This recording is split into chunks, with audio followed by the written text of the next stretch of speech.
ذلیل و خوار ہونے کی عادت پڑ چکی ہے اس قوم کو۔ جو میں آپ کو کہانی سنانے والا ہوں اس سے یہ بات آپ کو بالکل سمجھ آ جائے گی۔ ایک بحری جہاز پر ایک ڈریکولا سفر کر رہا تھا۔ یہ ڈریکولا ہر روز رات کو کسی نہ کسی مسافر کا خون پیتا تھا۔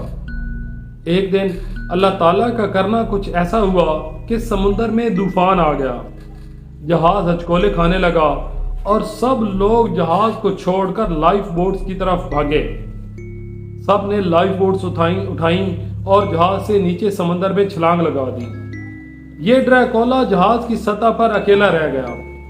ایک آدمی جو لائف بوٹس کے ساتھ نیچے کھڑا تھا اس نے ڈریکولا کو اشارہ کیا، اس کا ہاتھ پکڑا، اس کو نیچے اتارا، اس کو مرنے سے بچا لیا اور اپنی لائف بوٹس میں لے آیا۔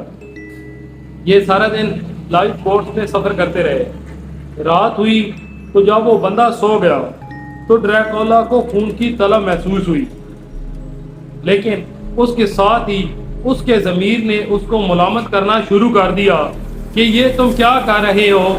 جس محسن نے تمہاری جان بچائی ہے تم اسی کا خون پینے لگے ہو۔ اس دلیل کے ساتھ ڈریکولا نے اس رات خود کو روک لیا۔ ایک رات گزر گئی، دوسری رات گزر گئی، تیسری رات جب ہوئی تو اس کی جو دلیل تھی اس کی فطرت پر حاوی آ گئی۔ اس نے خود سے کہا کہ میں آج 2 یا 3 گھونٹ صرف خون کے پیوں گا تاکہ میرے محسن کی صحت بھی خراب نہ ہو، اس کی تکلیف بھی نہ ہو، اور یہ پیوں گا بھی اس وقت جب وہ سو رہا ہوگا۔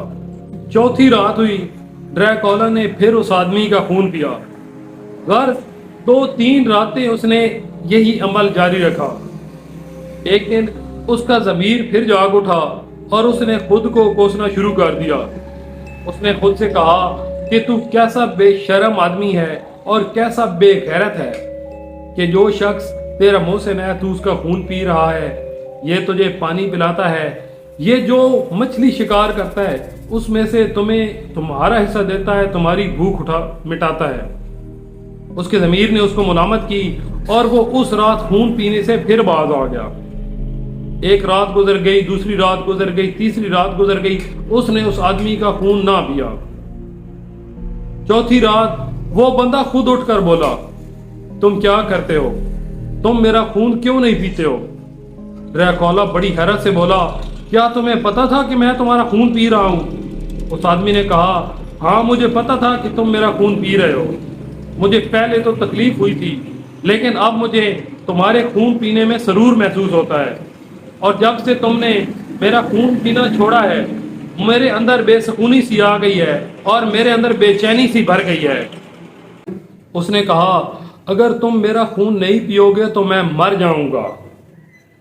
کتنی حیرت کی بات ہے، بحیثیت قوم ہمیں بھی خون پلانے کی عادت ہو چکی ہے۔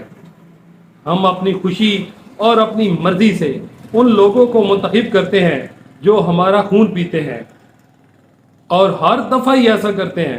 بحیثیت قوم ہمیں بھی خون پلانے کی عادت ہو چکی ہے، اور اگر ہم اپنا خون ان لوگوں کو نہ پلائیں تو ہم بھی مر جائیں گے۔